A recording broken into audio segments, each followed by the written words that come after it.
किसके आगे बढ़ते हुए चरणों को, नयनों को विस्फार कर और दांतों तले उंगली दबाकर दुनिया देख रही है, वो हमारा भारतवर्ष है। हमको आनंद होता है ये सुनकर। दुनिया के वरिष्ठ G20 देशों की परिषद की अध्यक्षता भारत को मिली। हमको उसका गौरव हम अनुभव करते हैं। नए संसद भवन का उद्घाटन हो गया, उसमें और जिस प्रकार के चित्र वगैरह लगाए हुए दिखते हैं, वीडियो वायरल हो रहे हैं,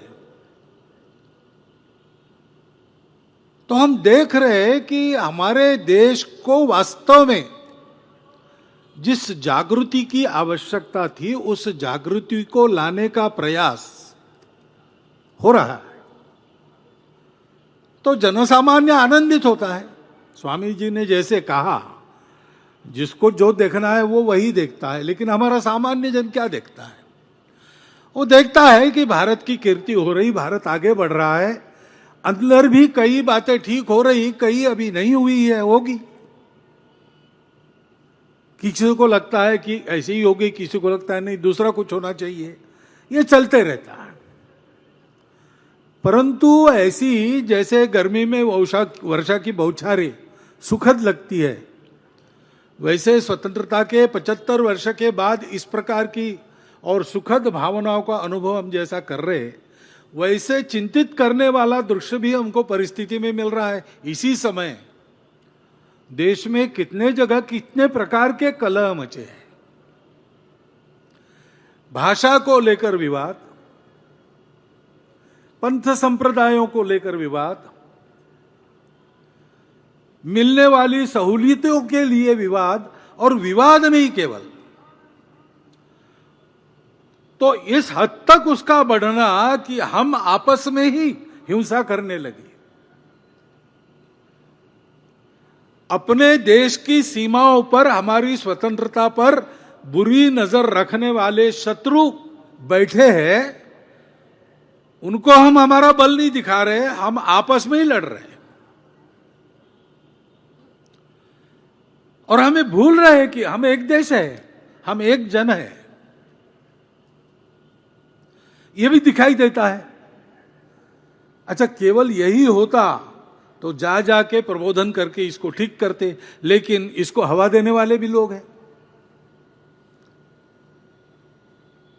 राजनीति चलती है, हमारा प्रजातंत्र है, अनेक दल अनेक विचार रहेंगे, सत्ता के लिए स्पर्धा रहेगी, रहती है, ये पद्धति है। परंतु उसकी भी एक मर्यादा होती है। ये सारे देश के राजनीतिक दल है, एक दूसरे पर टीका टिप्पणी उनको करनी ही पड़ती है, करे, जितनी अधिक कर सकते करे, परंतु लोगों में विसंवाद उत्पन्न न हो, अपने देश के गौरव को कोई लांछन न लगे, आपस में लड़ाई झगड़ों को हवा न मिले, इतना विवेक तो रखना चाहिए, लेकिन नहीं दिखाई देता।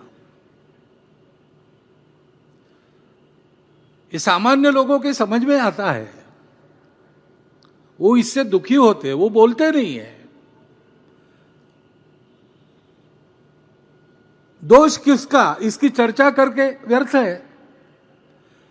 अपने देश की एकता, अखंडता, एकात्मता को कायम रखना, ये हम सबका प्रयास होना चाहिए।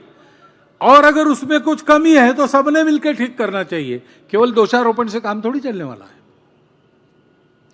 लेकिन ऐसा होता हुआ दिखाई देता है। और दूसरी भी बात है कि थोड़ी बहुत हमारे मन में भी बीच के काल में जो भेद आए, जात पात के भेद आए, पंथ संप्रदाय को लेकर भेद आए, कुछ संप्रदाय बाहर से आए, उनके लाने वाले जो बाहर से थे उनके साथ हमारी लड़ाइयां हुई, लेकिन अब वो बाहर वाले तो चले गए, सब अंदर वाले हैं। तो उन बाहर वालों का संबंध भूलकर इस देश में रहना, और अभी भी वहां के प्रभाव में यहां जो लोग हैं वो बाहर वाले नहीं, वो अपने ही है, ये समझ के उनके साथ व्यवहार करना। अगर उनके सोचने में कोई कमी है तो उनका योग्य प्रबोधन करना हम सबकी जिम्मेवारी है। लेकिन इस भेद दृष्टि के कारण भी ऐसी जब बातें होती है तो उसके चपेट में हम भी आ जाते हैं। कोरोना वायरस का अपना क्या सामर्थ्य है वो है, लेकिन हमारी इम्यूनिटी कम थी, ये भी एक कारण रहता है। ऐसे देश के अंदर नहीं तो देश के बाहर तो भारत को नीचा दिखाना चाहने वाले शत्रु है, अपने स्वार्थ के लिए भारत को दबाए रखने वाले, आपस में झगड़ता लड़ता रखना चाहने वाले लोग हैं। उनको अवसर मिलता है, वो इसको और चौड़ा करने के लिए तरह तरह के कुचक्र रचते हैं, उसको भी हम महसूस करते हैं।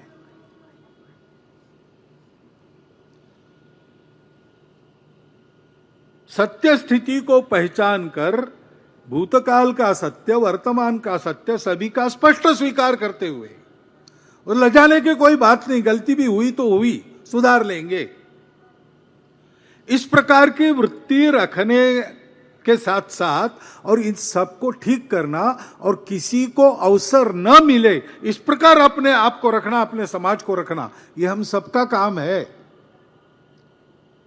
लेकिन एक दूसरों के अहंकार के चलते, भेद के चलते, ये जो भूतकाल का बैगेज अपने साथ हमने रखा है, उसके चलते हम एकरस होने से डरते हैं। हमको लगता है कि पूरा भारत ये मेरी मातृभूमि है, उस मातृभूमि के भक्ति में हम समरस हो गए तो मेरी अलग पहचान चली जाएगी। किसको चाहिए अलग पहचान? है नहीं हमारी अलग पहचान। भारतवर्ष में ही हम सबकी विशिष्ट पहचानें सुरक्षित है। भारत के बाहर वहां की मूल पहचान से आप अगर अलग है तो आपका वहां सुख से रह पाना मुश्किल है। यह अनुभव है, वर्तमान भी है। पूरे दुनिया में इस्लाम का आक्रमण हुआ, स्पेन से मंगोलिया तक छा गया। धीरे धीरे कालक्रम में वहां के लोग जागे, उन्होंने आक्रमणकारियों को परास्त किया, तो अपने कार्यक्षेत्र में इस्लाम सिकुड़ गया। सब ने सब बदल दिया। अब विदेशी तो यहां से चले गए, लेकिन इस्लाम की पूजा कहां सुरक्षित चलती? यहीं सुरक्षित चलती है। कितने दिन हुए, कितने शतक हुए, ये चल रहा है सहजीवन। इसको न पहचानते हुए और आपस के भेदों को ही बरकरार रखने वाली नीति चलाना, ऐसा करेंगे तो कैसा होगा?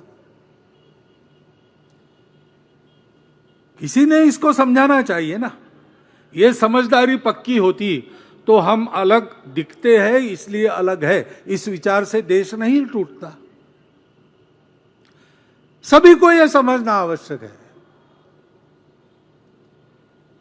यह मातृभूमि हमारी है।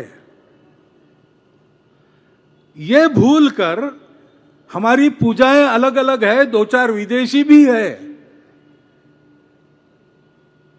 फिर भी एक समाज के नाते हम इस देश के हैं। हमारे पूर्वज इस देश के पूर्वज हैं। इस वास्तविकता को क्यों हम स्वीकार नहीं कर पा रहे हैं? हमारी जो विशिष्टता है, विविधता है, वो हमारे अलगाव का कारण बनती नहीं, बाकी दुनिया में बनती है। लेकिन हमारे देश में प्राचीन समय से सबको समन्वय के साथ साथ चलाने वाली संस्कृति विद्यमान है। उस संस्कृति को हम भूल गए। स्वामी जी ने उल्लेख किया, हम आत्मविस्मरण के पहले शिकार हुए, बाद में आक्रामकों के शिकार हुए। इस इतिहास को जानना चाहिए। अब वो आक्रमण तो चला गया, लेकिन उस हमारे पूर्व जीवन का स्मरण करना, उस हमारी पूर्वज परंपरा का स्मरण करना, उस हम सबकी ये जो विश्व में उदार संस्कृति है, सब विविधताओं का स्वीकार और स्वागत करने वाली संस्कृति है, उसके संस्कारों पर चलना। उसके संस्कारों में सत्य है, नेगेशन से काम नहीं होता। जात पात में भेद नहीं था, ऐसा कभी कभी समर्थन कुछ लोग करते, ऐसा नहीं है। हुआ है हमारे देश में यह अन्याय। पूर्वजों की कीर्ति हम वहन करते हैं, पूर्वजों का ऋण भी हमको चुकाना पड़ेगा। इस भावना से विचार करें। होंगे हमारी पूजा बाहर से आई, हमको आदत होगी, हमको अच्छी भी लगती होगी, नहीं छोड़ेंगे, ठीक है, लेकिन देश तो हमारा अपना है, पूर्वज तो हम बदल नहीं सकते। इस देश की संस्कृति हमारी संस्कृति है, यह सब हमको जोड़ने वाला मसाला है।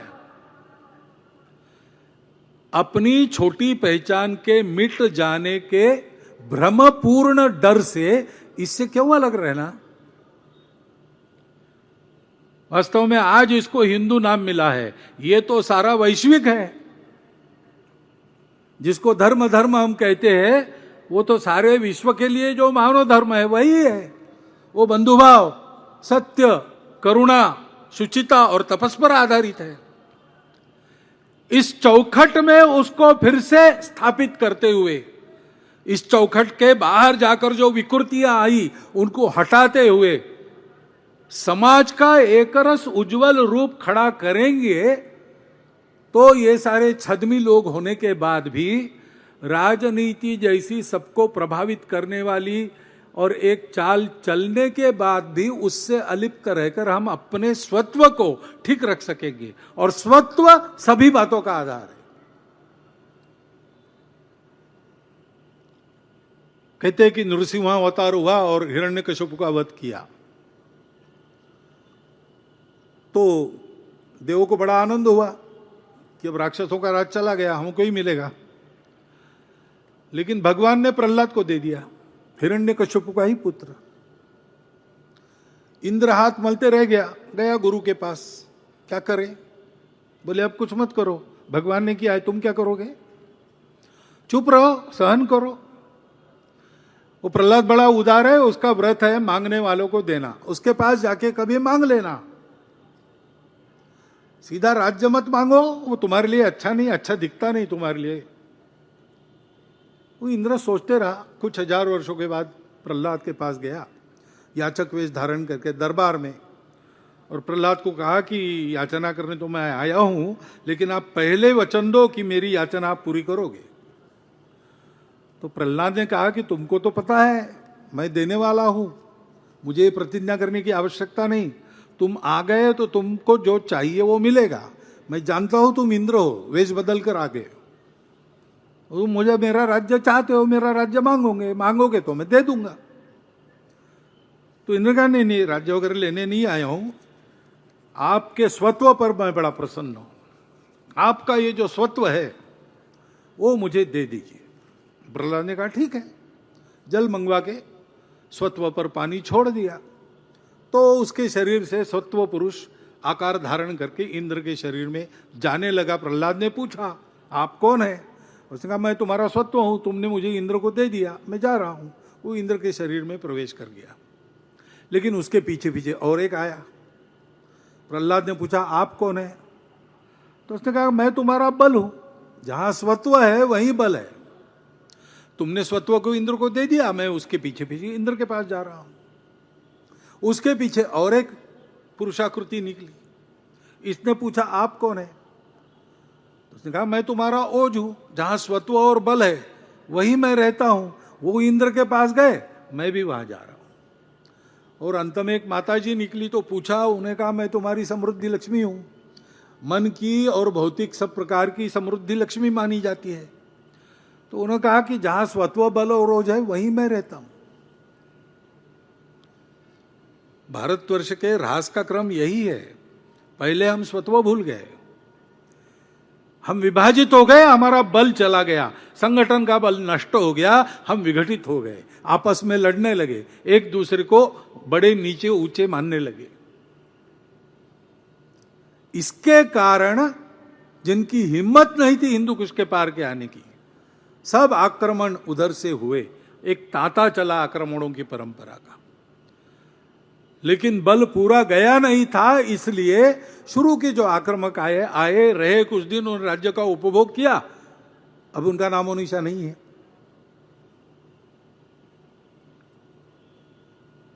अब इसीलिए लोग डरते कि हम इनके साथ हो जाएंगे तो ये हमको खा जाएंगे। हम तो किसी को खाने वाले हैं नहीं, हम तो विविधताओं का उत्सव मनाने वाले हैं। और अभी तक का इतिहास साक्षी है, जिस किसी विविधता का प्रवेश भारत में हुआ उसकी सुरक्षा यहां हुई है। सारे दुनिया में मस्तक रखने को जगह नहीं मिली, अकेला भारत था जिसने आश्रय दिया। पूछिए यहूदियों को, पूछिए पारसियों को। हम अपने स्वत्व के साथ सब लोग फिर से मिलकर रह सकते हैं।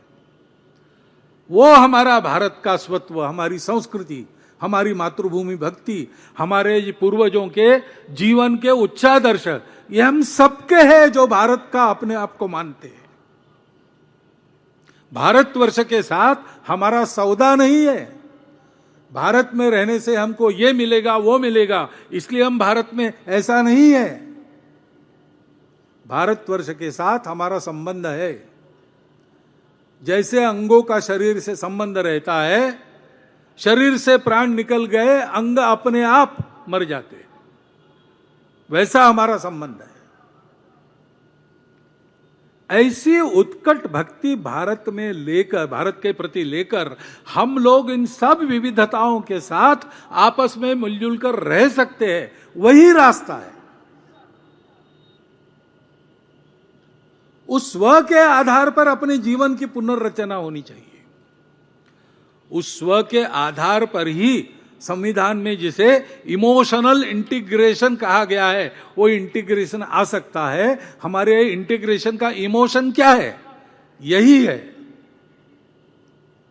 हम इतने प्रकार के हैं लेकिन सदियों से हम एक है।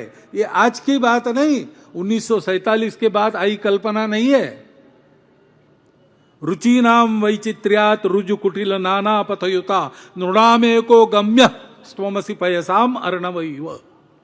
अपने अपने रुचि के अनुसार तौर तरीके, रास्ते, विचार, दृष्टियां अलग अलग रह सकती है, लेकिन सबको एक ही परमेष्टि में मिलना है। इसको ध्यान में रखकर व्यवहार करो क्योंकि हमारे राष्ट्र ने वो स्थिति देख ली है, वो परमेष्टि तक पहुंच गया। स्वामी विवेकानंद बताते थे, एक बड़ा पहाड़ है, चारों तरफ से लोग उस पर चढ़ रहे हैं। जब चढ़ाई पर है तब प्रत्येक दूसरे को देखता है, वो कहता है कि अरे वो उधर से आ रहा, उधर तो बहुत सारे कांटे कुटे हैं, यहां से अच्छा है, मैं जा रहा हूं, यही रास्ता सही है, उसका गलत है। वो भी देखता है, वो कहता है कि वो रास्ता अच्छा है इसलिए वो जा रहा है, लेकिन आगे फिसलन है, वो गिर जाएगा। मुझे मालूम था वो गलत रास्ता है, मैं सही रास्ते पर काटे तो क्या हुआ, सही रास्ता है, इधर से ही जाऊंगा। ऐसा वो कर रहे थे। क्वचित एक दूसरे को अपने रास्ते पर लाने के लिए जाकर उसको खींचते थे, फिर मारपीट होती थी, सर फूटते थे, गिर पड़ते थे, ये चल रहा था। लेकिन एक व्यक्ति शिखर पर पहुंच गया और शिखर पर पहुंचने के बाद उसने देखा तो उसको पता चला कि रास्ते सबके अलग अलग है, लेकिन सब देर सबेर यहीं पर आने वाले हैं। और इसलिए वो वहां से कहने लगा, देखो भाई थोड़ी जल्दी करो, रास्ता जो तुमने चुना है उस पर ठीक से चलो, दूसरे भी चल रहे हो उनको वैसा चलने दो, उनको डिस्टर्ब मत करो, सब लोग यहीं आने वाले हैं। अपना हिंदुस्तान, अपना हिंदू राष्ट्र, अपना हिंदू समाज, हिंदू धर्म, हिंदू संस्कृति उस चोटी पर पहुंच गए। वहां पर से उन्होंने देखा तो उनको ये बात समझ में आ गई। ये समझदारी पूरी मानवता के लिए विहित है। इसको ग्रहण करने से ये हमारा स्वत्व है, इसको ग्रहण करने से ही मानव जाति को सुख मिलेगा। हमको वो करना चाहिए। ये जो परिस्थितियां दिखती है और उसमें छोटे छोटे कारणों में हम एक दूसरे के सर फोड़ते हैं, ये ठीक है क्या? हम भूल जाते हैं, हम एक देश के, हम भूल जाते हैं सबको रहना है, हम भूल जाते हैं सबको साथ रहना है। हम भूल जाते हैं सबको एक ही जगह पहुंचना है।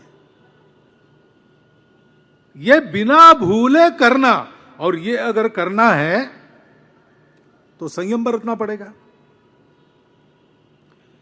क्यों लगती है ड्रग्स की आदत? दुख भूलने के लिए जो उपाय है उसमें परिश्रम होता है। बिना परिश्रम के शॉर्टकट से हम दुख भूलना चाहते हैं, शराब पीते हैं।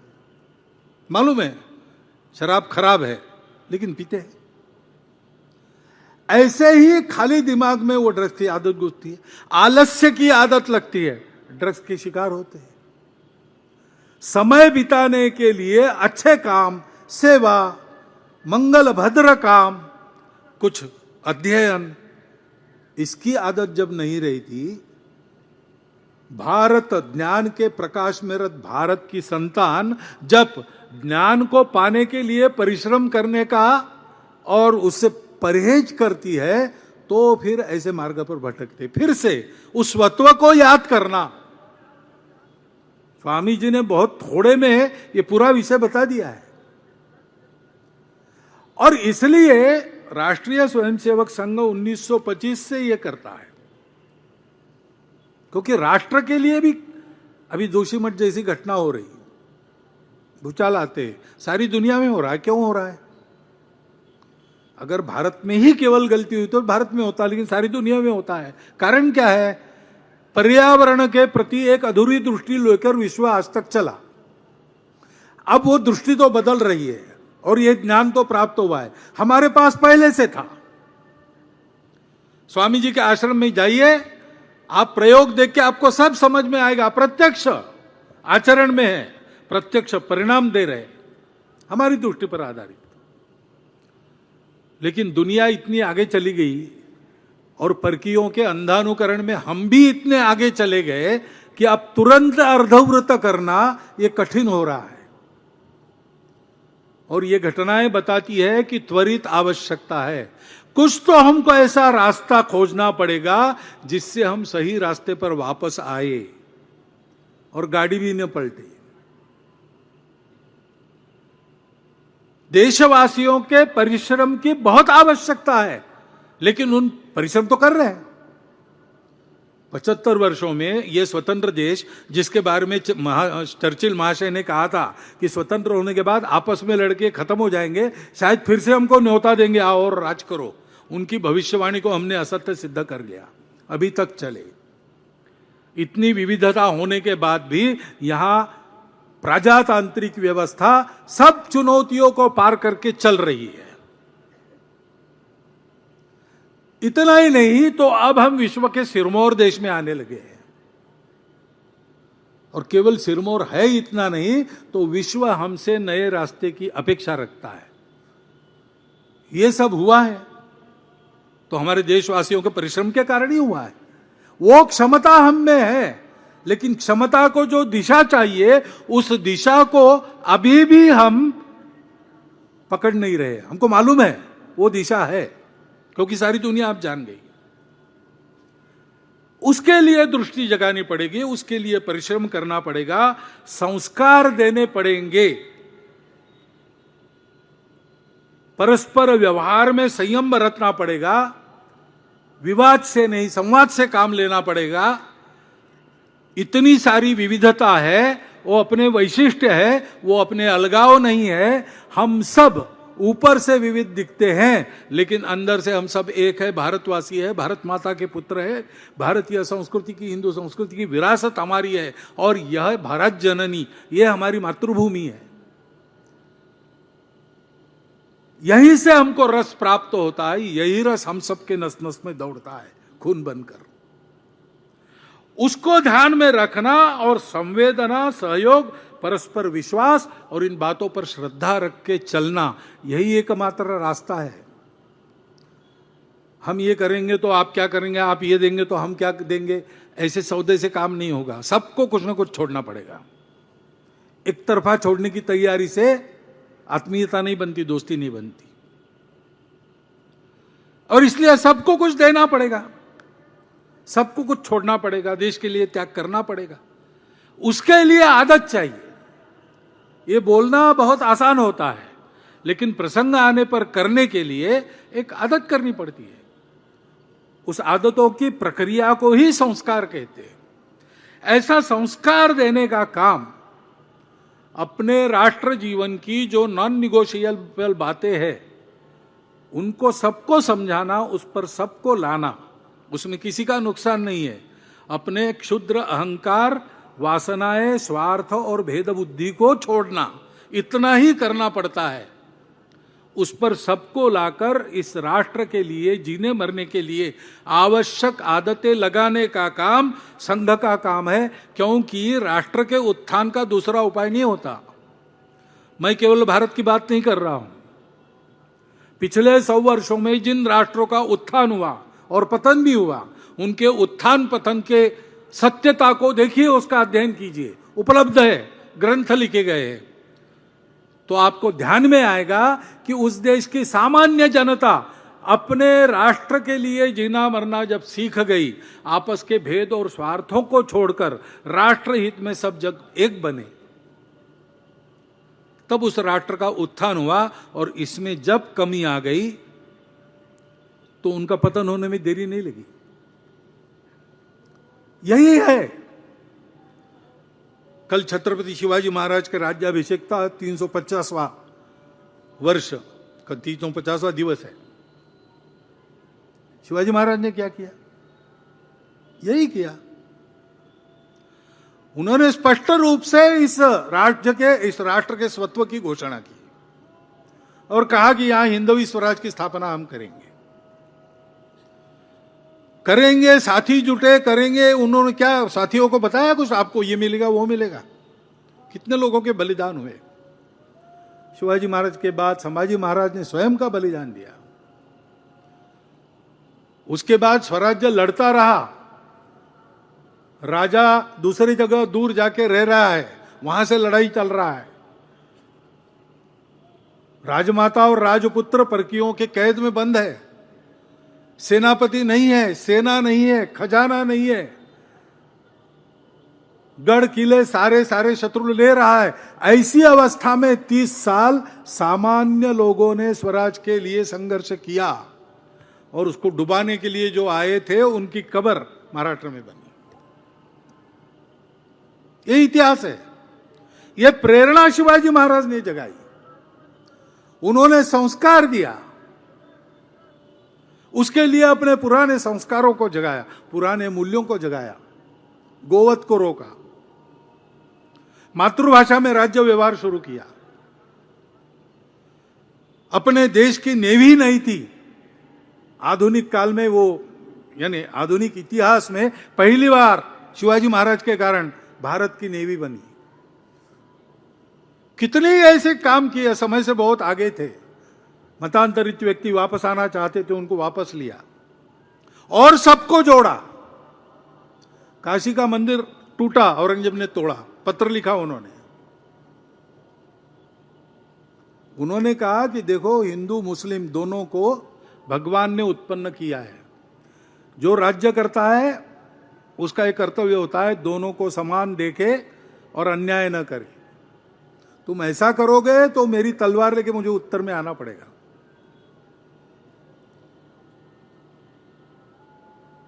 इस देश के प्रति नाता रखने वालों को उन्होंने सुरक्षित किया। वही हिंदवी स्वराज्य, उसी को हम हिंदू राष्ट्र कहते हैं। उनका स्मरण कल हम करेंगे, उनके गौरवमय इतिहास का स्मरण करेंगे। रायगढ़ पर कल धूमधाम से कार्यक्रम बनेगा। डॉक्टर हेडगेवार कहते थे कि हम तो तत्व को गुरु मानते, व्यक्ति को मानते नहीं है, लेकिन सामान्य व्यक्ति को निर्गुण निराकार की उपासना करना कठिन होता है। तो कोई सगुण आदर्श अगर स्वयंसेवकों को चाहिए तो मेरा मत है कि पुराण काल में श्री हनुमान जी और आधुनिक काल में छत्रपति शिवाजी महाराज हमारे लिए सर्वांगीण आदर्श है। ऐसे महापुरुष को याद करते समय हमको ये संकल्प भी करना पड़ेगा कि उनके आदर्शों पर चलकर हम अपने राष्ट्रीय परंपरा के अनुसार इस भारत को ऐसे प्रगत करे, उत्थित करे विश्व गुरु बनाए, सारी दुनिया की आज की समस्याओं का जो उत्तर दे सकेगा। लेकिन उस संकल्प की पूर्ति के लिए हमको तपस्या करनी पड़ेगी। 1925 से राष्ट्रीय स्वयंसेवक संघ की यही तपस्या चल रही है। समाज जीवन के अन्य अंगों में उस तपस्या से तपोपूत होकर निकले कार्यकर्ताओं की करनी के बहुत अच्छे अच्छे परिणाम समाज देख रहा है। संघ को कुछ नहीं चाहिए, संघ को श्रेय भी नहीं चाहिए। यह सारा समाज को साथ लेकर स्वयंसेवकों ने किया, समाज ने किया, स्वयंसेवक साथ रहे। पूरा समाज जब ऐसा अपना कर्तृत्व देश हित में समर्पित कर, भेद और स्वार्थों को भूलकर समय के प्रवाह में और नए नए प्रवाह जो आकर मिले उनको आत्मसात करके आगे चलेगा, समाज जीवन की सारी विविधता अपने विविधता पर ठीक से चलते हुए सभी विविधताओं का सम्मान गौरव करेगी और इस राष्ट्र की उस सांस्कृतिक परंपरा को, इस मातृभूमि के प्रति अपनी भक्ति को और उन पूर्वजों की आदर्श को की परंपरा को, उनके मूल्यों को मन से स्वीकार करके चलेगी।